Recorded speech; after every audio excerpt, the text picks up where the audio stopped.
Hello guys, welcome to my channel. Today we are going to see how to resolve the Windows Defender error code 0x80240438. The definition update could not be installed. Check your internet or network connection and try again. Check help for more information about this problem.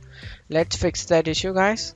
First thing I recommend to make sure date and time settings are correct down in your system tray. If not, right click on it and select adjust date and time,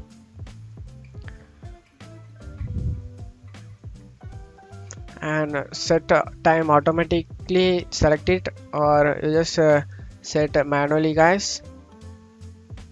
Set time zone automatically. You just need to select your location over here, and you can also adjust your time change. Set the date and time manually by turn offing this. You can change it, guys, manually. And if you have internet, you can easily click on set time automatically, turn it on.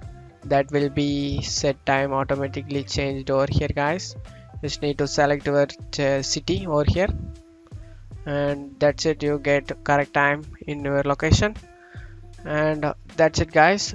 Restart your computer and check for updates. Hopefully that can able to resolve a problem, guys. If not, let's reset the network settings, guys.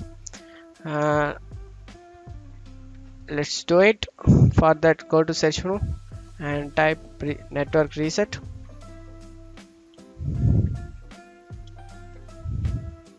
Open it.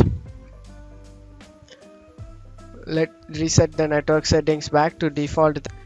This will remove then reinstall all your network adapters and set other networking components back to their original settings. You might need to reinstall the other networking softwares afterwards, such as VPN client software or virtual switches. Select reset now and select yes, and Windows will shut down in 5 minutes. Close out of here and manually restart your PC, guys. After restarting your PC, you should good to go, guys. So a problem has been resolved. That's it for today's video, guys. I hope this tutorial definitely helpful, guys. Give me a like and subscribe. Thank you.